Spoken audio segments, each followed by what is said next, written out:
Welcome to our session. This is called Organized Chaos, and we're going to be talking about learning tech ecosystems and how they should work together. We recently did some research on learning tech ecosystems and learned that there wasn't a whole lot written about how to create one, even though a lot of people are saying that we need them. So today we're going to talk through 4 things that we learned in the learning tech ecosystem. My name is Dani Johnson. I'm the co-founder and principal analyst at RedThread Research. And we have some other lovely women here, a couple of which participated in the research itself. So I'm going to give them each an opportunity to introduce themselves. So my name's Heather Bahorich. I'm from Centric Consulting. A little bit about who we are and what we do. We are a IT and management consulting firm. We're about 550 full-time folks. Completely virtual company, no offices, except for one little bitty small one in India. And so we have most of our folks are in the US. And our ecosystem's pretty simple. We have Degreed and no LMS. That kind of gives you an idea of the lay of the land. And then we also leverage a lot of our other technologies that we have for various things. So when you're thinking about how do we do email or use Outlook or Teams or something like that, that's part of our learning ecosystem. Awesome. Hi, everyone. My name is Vidya Krishnan. I'm the Chief Learning Officer of Ericsson. And Ericsson is a Swedish headquartered company, over 140 years old, and we hope to never act our age. If you use WhatsApp, the language in which it's coded was invented at Ericsson. If you use Bluetooth, that was invented at Ericsson. And if you use a mobile phone, odds are that at least half the traffic is going and flowing over an Ericsson network. We're 95,000 plus people in 180 countries, and our highest purpose from our learning and entire people organization is to get these people to change themselves in ways that propel the growth of our company and propel their own career fulfillment. And for us, the ecosystem is really our primary empathy engine. It is the way that we need our people to connect to the knowledge they don't yet have, to the people that they need to serve, and then the community around them to be the best at what they do. My name is Lee Schubert, originally from Dimension Data, and in the last couple of months, we've brought together 28 companies to form Entity Limited. What we've been doing in the last 2 years is actually walking our talk and continuously changing our learning environment as we expect our employees to continuously upskill. Last year, we implemented for the very first time PathGather, and it was a flying success. And this year, we've implemented Degreed.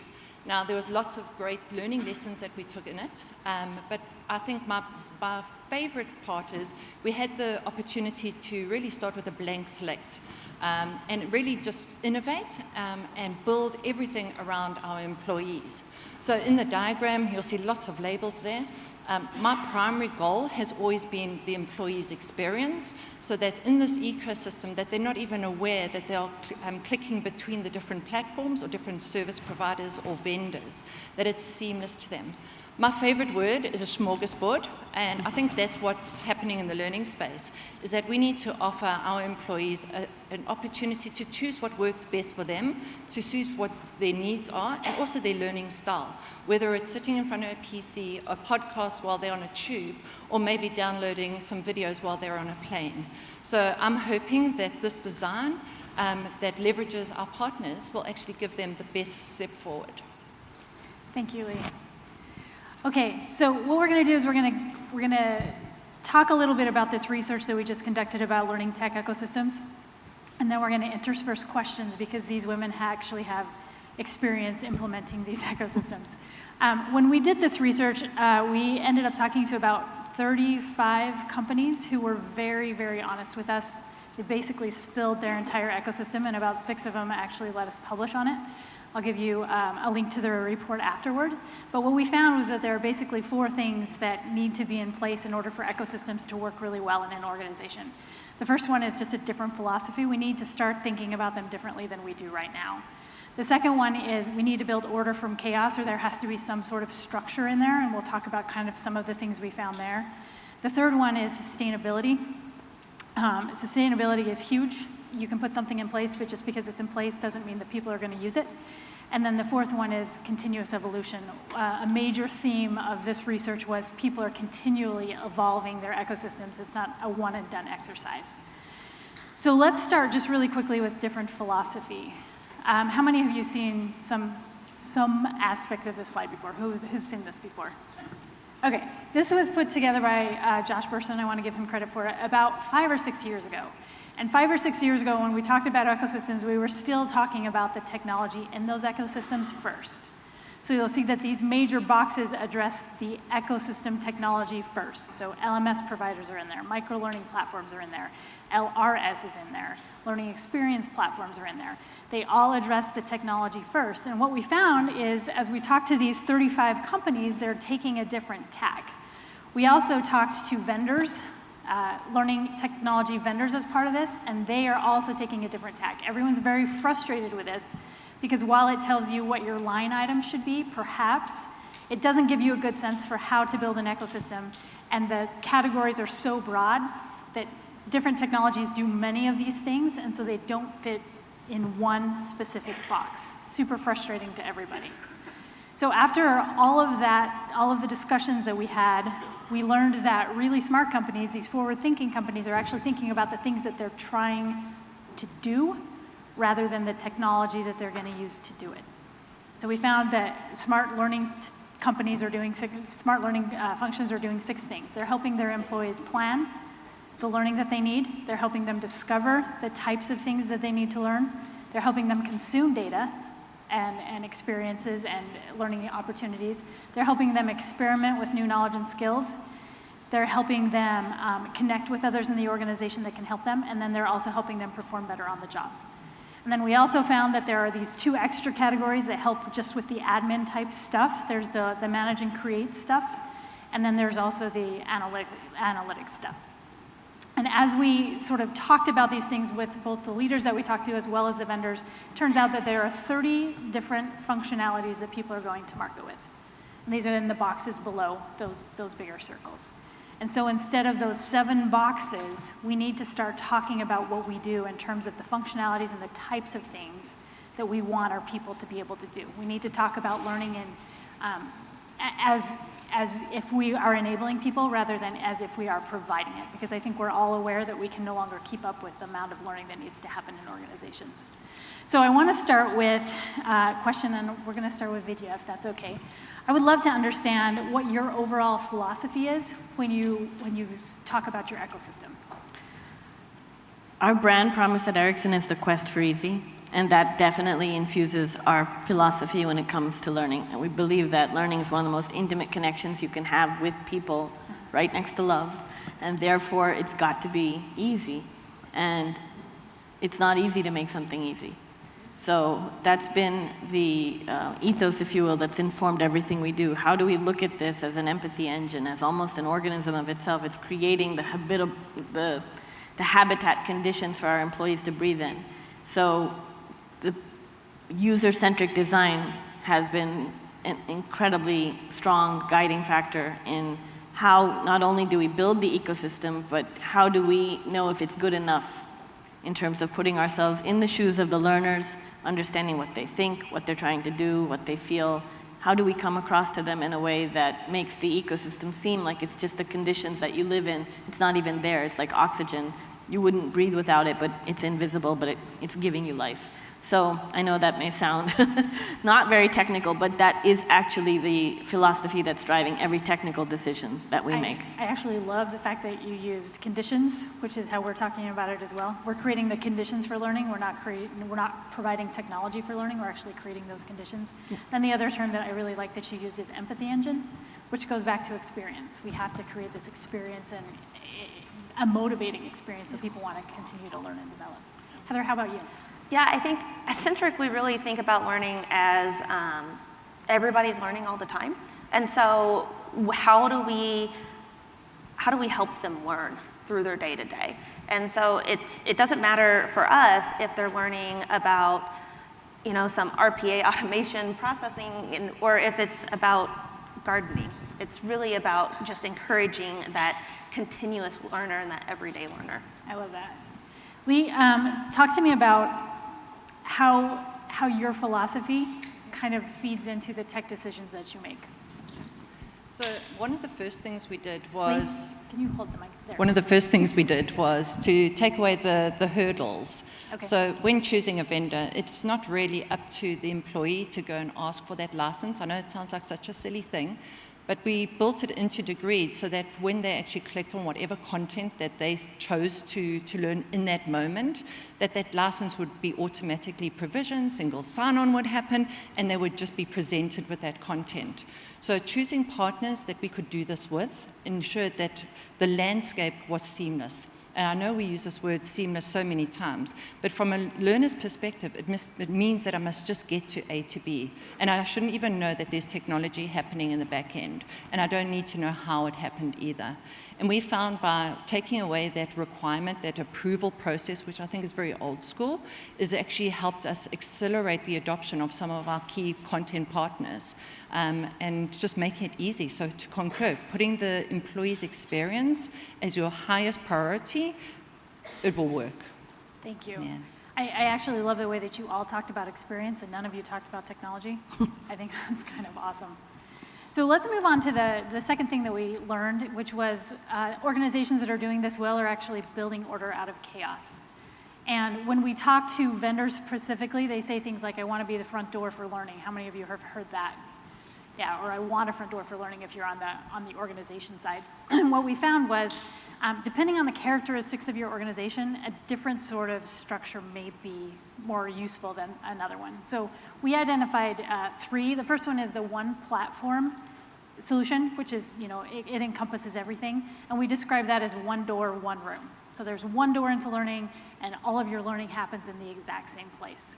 And that's actually a really good solution for some organizations that have sort of the same sort of worker. So if you don't have lots of different types of workers, and especially in lots of different places in the world, one platform might be really good. Another characteristic we saw there was there's not a lot of flexibility in budget, either how the budget is spent or how the budget is sort of cascaded over the years. And then another thing that we saw is a lot of these organizations can't afford to absorb risk. So they need something that is going to work all the time. And so they go with one platform, one room, one door, one room. The middle one, which is actually where we see the majority of people play, is we are describing as one door, many rooms. So they have a central system, and then they hook things onto it to create that entire ecosystem that we showed on the previous slide. So a lot of people are using either an LMS or an LXP or something like that as that central system, and then they're hanging things off like mentoring and coaching and other things in order to make it a complete experience for the people in that organization. And then the final one is a pure ecosystem, and quite honestly, we didn't find very many that are subscribing to this particular area yet. But we are seeing a move toward this, which gives us a lot of hope. We describe this as many doors, many rooms. And so there are many ways to get into the learning in your organization, and each one of those is a room where learning can be found. And this type of arrangement is really good for organizations that can absorb a lot of risk or who have really different learning needs. So frontline workers plus back-end workers or people in all parts of the world. The needs might be very different. You might have different bandwidth requirements or language requirements, and so different types of technologies serve different parts of the organization. We talked to exactly one vendor out of the 35, I'll be honest, that says that this is his philosophy. Many doors, many rooms. But we're seeing with APIs and different types of connections, it's becoming much more likely that we're heading in this direction because we can still kind of clear a path through the noise to give people a signal. I would love to ask each of you, and we'll start with Heather, what kind of system you have and why you have that kind of system. I mean, I think it's leaning towards more of the pure ecosystem. At Centric, we define Centric learning as a bunch of different puzzle pieces that create a puzzle. And so it doesn't matter if it's our coaching program or if it's you finding a mentor or you going into Degreed, or maybe it's you get a Pluralsight subscription. Everybody learns differently, and that's okay for us as long as you're learning something at some point in time. Right. And so it's somewhere closer to the, Closer to the end. yeah, closer to the edge. Right on. Vidya, what about you? I think we're really coming from the central system and Okay. evolving from there. And I think for many companies that are the size and scale of ours, it's hard to avoid that because by definition you have a central system and you can't pretend it's not there. So Right. the idea is for us, if anything, to have one door but make that an invisible door and make people feel like there's really no door, even though there is a single one.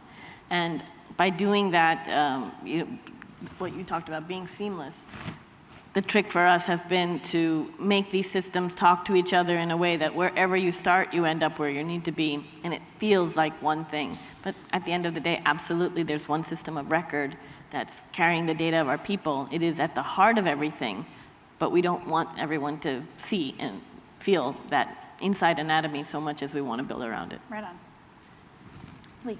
I think we somewhere in between. Okay. Degreed is definitely the front door for all new employees and the start of the experience. We want them to take advantage of the personalized homepage and get those recommendations. But we're also cognizant that once they move into, say, Pluralsight, that there's a depth of information there and functionality that we want them to benefit, and that could be any one of the different partners. But what we've put in place, and that's hence the integration, is to ensure that all the completion data and the skills comes back into Degreed, and Degreed is then where we do our reporting. Okay. So that's why I think we are in the middle somewhere, and you also want people to come back to the main platform because that's where they'll get content pushed to them from the organization. So I think we'll probably stay in the middle for now. Okay, right on. Talk to me a little bit about, so you're both kind of in the middle, sorry, you're all kind of in the middle moving toward the right. Talk to me about how you're creating a signal through the noise. So one of the things that we hear all the time is too many technologies creates a lot of noise in the space and we can't decide, people can't decide where to go in order to get what they need. How are you all addressing that issue? We have an extensive internal social network, and we use Yammer. And what we're doing is we're leveraging the trackable links inside Degreed. So we know the target audience, and this is where content marketing really comes in, is that we target the right audience at the right time. We try and reach everyone where they are, so whether it's an email campaign with those links, pulling them back into Degreed onto that pathway. And we're also starting to look at the analytics behind the pathways and the skill plans to see which of those links is actually getting people's attention. So we can see, are we actually capturing the group from email? Is it on Yammer? Is it the poster? And I look forward to the coming months where we can actually start pulling that data back in and then reusing it to target more employees. So it's a mixture. I love that. So you're helping them define paths, but then you're also looking at the data to make sure that those paths where are they correct. are as well, not just saying go to Degreed and find it, but wherever they are in their flow of work and say here's the link to that content. That's awesome. Vidya, how about you? Still trying to focus after that, but I'm okay. Just give me a moment. I'm okay. Okay, yes. So, question. Signal, noise, signal. At Ericsson, our people story is our narrative, and it's new and it's beautiful. It's our narrative for what we want people to feel and live and experience at Ericsson in totality. It has very little to do with technology at the front. It is all about the moments that matter on their journey, their life journey, and mixing that with their work journey. So for us, the signal through the noise has been to try to put Degreed and put our ecosystem in the critical path of those moments that matter, such as onboarding, and now we hope pre-boarding, figuring out what skills you need to do the job at hand, what skills correspond to the job that you want to do because you'd like to make a change. The relationship you have with your team leader being a shared pathway. So looking for those moments that matter and using Degreed to try to be in the critical path of them as well as showcase those moments, such as the diversity of our workforce manifesting in the sheer diversity of the pathways and the personalization. For us, I think that's been how we make that signal through the noise because people are going to live their lives at work.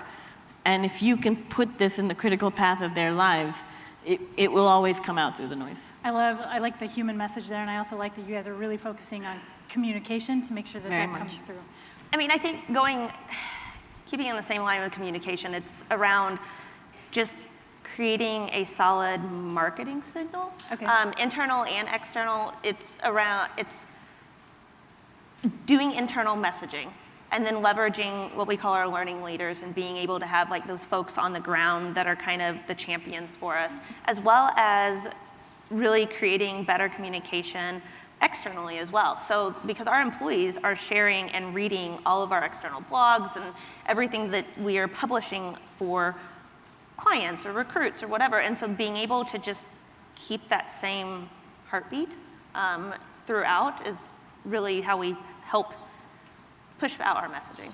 I love that. So, so two of you have talked about sort of the human nature of this, which I think is, again, amazing because we're talking about technology here, but everything that we do is in service of that individual and their experience and helping the organization get what they want, but it's all focused on the people. I think that's great. Talk to me about, do any of you see your structure changing? So we talked about how we're sort of in the middle and moving toward, or in the middle toward pure ecosystem. Do you see your structure changing in the future? Did you? Definitely, Okay. definitely. As surely as that letter fell. Actually, I wear this pin. It's my Phoenix pin, and I wear it to remind me that so much of this business that we're in is about creating, destroying, and creating all over again, learning, unlearning, relearning, and I think that's absolutely true here. My colleague Peter just said in the prior session, it's not about one technology over the other, it's about the right thing at the right time and what's possible too. And for example, now we have something that we never had before, which is the potential to deploy enterprise virtual reality.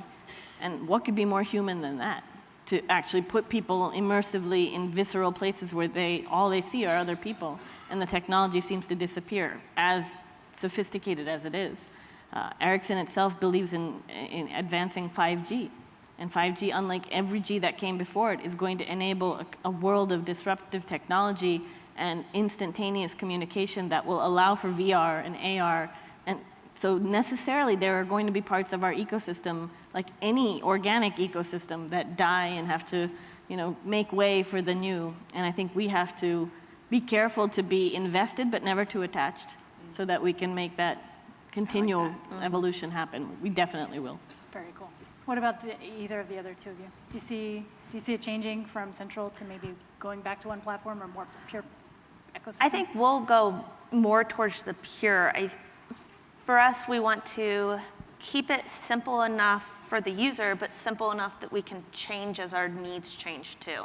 And so as much as we're not afraid to invest in all of these other technologies, we want it to be really organic and just make sense to where we're at and where our people are at. So even more pure than what we are now. Lee? I think, actually I'm undecided on it. Okay. There may always be a need for the internal catalog, the company's IP, the content that we are creating that won't reside in those different rooms. So there may always be a home base, and in this case, that's where Degreed lives. So for now, I think being in the middle is a good lane.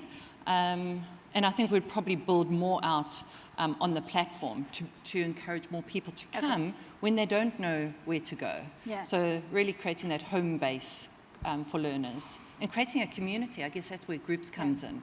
You want people to come to discuss, to speak to another subject matter expert, to share their skills. So there is a need to bring people back to the core. Yeah. I'm going to go off script just a little bit so none of you know what I'm going to ask. Don't worry, we dealt with it. Yeah, we already been off script here. Perfect. I'm really interested in, a couple of you have mentioned data. I'm really interested in the challenges of the ecosystem with respect to data. Does anybody want to take that on? I can start just because Okay. for us, one of the challenges, I think, of learning historically and even going forward is to quantify return on learning to stakeholders in a way that intuitively makes sense and to create dashboards that don't just share data but that drive remarkable insights that no one could have any other way. So for us, that data that we now are contending with represents an opportunity for us to take our analytics and our collaboration, for example, with our people analytics team to a whole new level. And this requires that for us as learning professionals, our own proficiency in data science completely change. Yeah. And our mission really is, we talk so much about the critical skills quotient and, do we have the skills? We would qualify it a little bit and say, do we have the skill sets and mindsets we need to win? We are on a mission to create dashboards that definitively answer that question, show where we don't, and then show what the cost is of doing that and demonstrate the return. So for us, the analytics and the analytic engines are crucial as a means to the end of driving a decision-making that changes us from being a historical support function. We don't intend to be a support function anymore. We want to drive our business forward. And we know that the quality and the caliber of our analytic insights will be the engine through which we do that. So we're not there yet, but we know that is our highest priority. I dig that. I mean, we're seeing, I think learning has more of an ability to impact the business than it ever has before. Yeah. And we need to step up in order to do that. And I think the way that we're going to do it is storytelling through data, as you just mentioned. I think for that, that would be the only thing to me, as where we stand right now, that would hold us back from getting to be a more pure ecosystem, is because the data that we need to gather needs to kind of be tracked. And so how we have our ecosystem developed right now, it's really hard to track on what everybody is learning from all of these different places and quantifying it and creating those stories to be kind of that stakeholder and be able to tell just really good stories around what our people are doing. Yeah. That would hold us back from becoming more pure, I think. Do you all make the distinction between things that absolutely need to be tracked and things that you just know intuitively need to be in place to make sure that people can learn? Yeah, I mean, yes and no. Okay. To answer it short, yes and no. I think we make a distinction not so much between those two things being necessary, they both are, but so much of data is in the visualization. Yeah. So we talk about compliance all the time, but if you want to show me compliance, then show me something that looks like a thermometer. We never do that. So that's how that should live. But if you want to tell me about critical skills quotient and gaps, that looks more like a dial, or that looks more like a journey. And so for me, I think the different treatment is the art and science of the visualization. Okay. That's a proficiency that we need to build. Okay, that makes a lot of sense. When we were doing the research, we found there are basically 3 types of technology. There are the technologies that exist on your balance sheet, the things that you buy specifically for learning. There are the technologies, and if Heather wants to show you her slide, again, there are those technologies that you adopt from the organization and adapt for learning. So things that we use for learning, like knowledge bases and chat tools and WhatsApp, and we heard all kinds of things. And then there are those things that we can neither track nor really enable, but we can keep sort of in the mix so that they're not disabled. So things like WhatsApp, making sure that things are on the right side of the firewall, those types of things. We're probably never going to get data out of those. Maybe we will. But as of right now, we can't get data out of them, but we know that they're crucial for people learning and creating that experience for learning in the organization.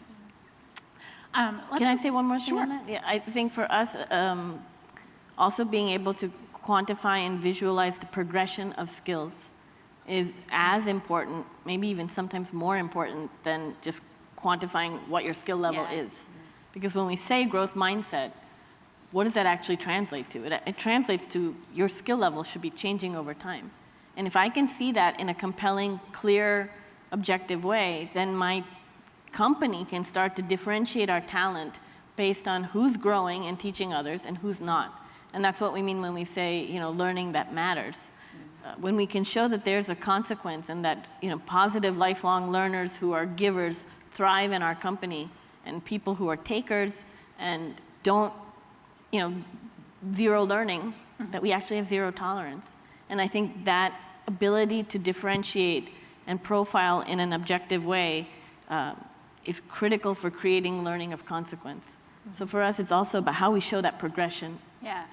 I think that's really interesting too, because we're seeing this happen in work. So, so we're doing more work in teams, and understanding the skills of that team are even more crucial to making sure that we design the right teams and get the work done. And so that feeds right in, like learning and skills is going to have a big impact on how we do work in the future. I want to go on to the next one, which is sustainability. When we did the research, we talked about sustainability in 2 ways. The first one was sustainability within the organization. I'm sure you've all implemented technologies or systems or programs that just die on the vine. There just isn't a lot of support for them. And then there's also sustainability on the outside. Is the vendor that we're talking to going to be around in 3 years? And so we talked about both of those things. And from on the inside side, we identified 5 stakeholders: the senior leadership. If you don't senior leadership support, you're just kind of dead in the water. HR partners, because most learning still reports up through HR in most organizations. The IT function, if you don't have their support, you're screwed. Yeah. It's not happening. Embedded L&D, so L&D departments that exist within the business themselves, especially in global organizations or highly decentralized organizations, and then the users and employers themselves. I would love to ask you all how you get buy-in and how you make sure that whatever you're implementing doesn't die as soon as you implement it in the organization. We'll start with Lee. How do you stop something from dying? I guess in the starting point would be knowing who you're targeting and identifying who your ambassador is going to be for that. So whether it's a learning leader, something we did with our launch is we identified our learning leaders, asked them some questions, what were they learning, and then introduced the platform through them. But I think it actually must happen in every team, not just the learning leaders. And using the tools and actually demonstrating that you as a leader with whether it's a team lead, that you're actually using the tool. That's the best way for its success. Yeah. Otherwise, it's just communications.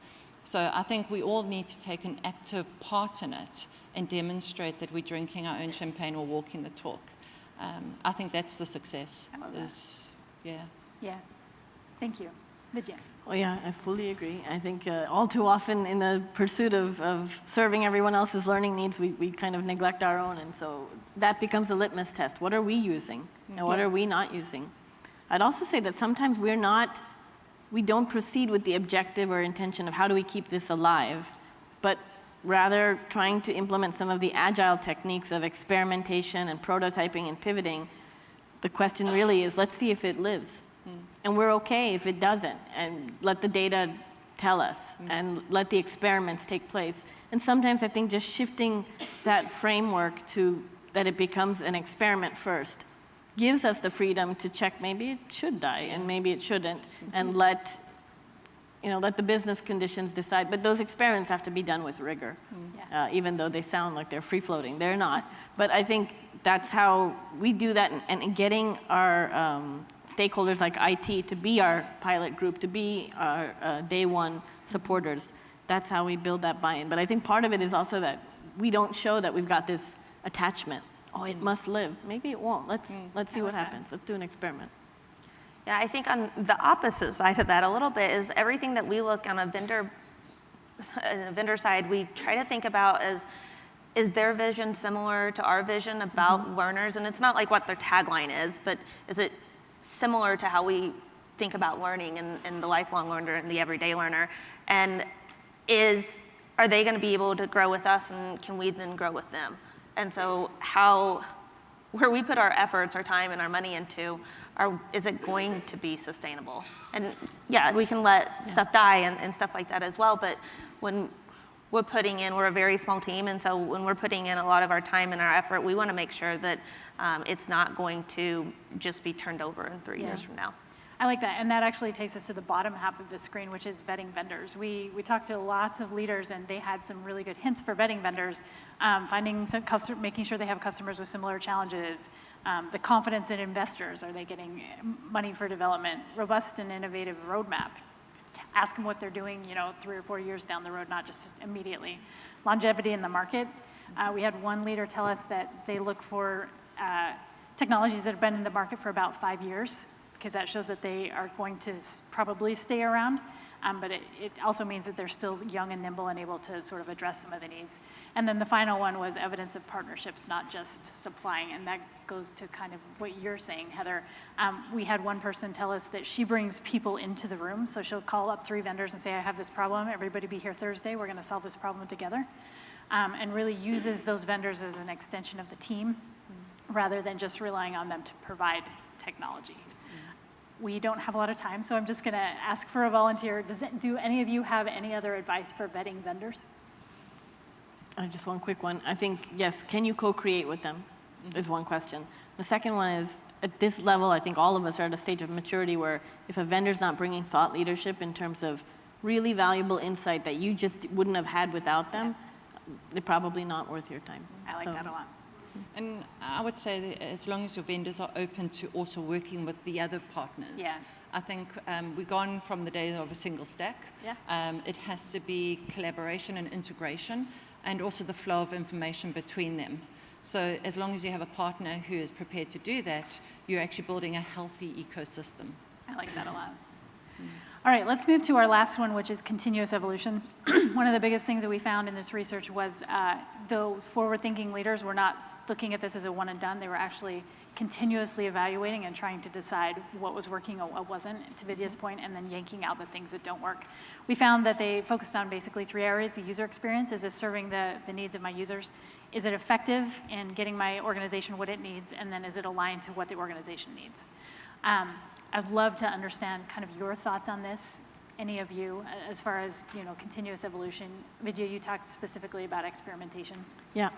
I think for us, again, experimenting in a way that, and our KPI for experimentation is, does this equip people with either skill set or mindset that they feel is leading to business problems being solved? Nice. And so sometimes we can get down the rat hole of learning metrics, but at the end of the day, our existence is to solve business problems. Right. So if those problems aren't being solved in ways that people credit to the ecosystem, then we're not there. I like that.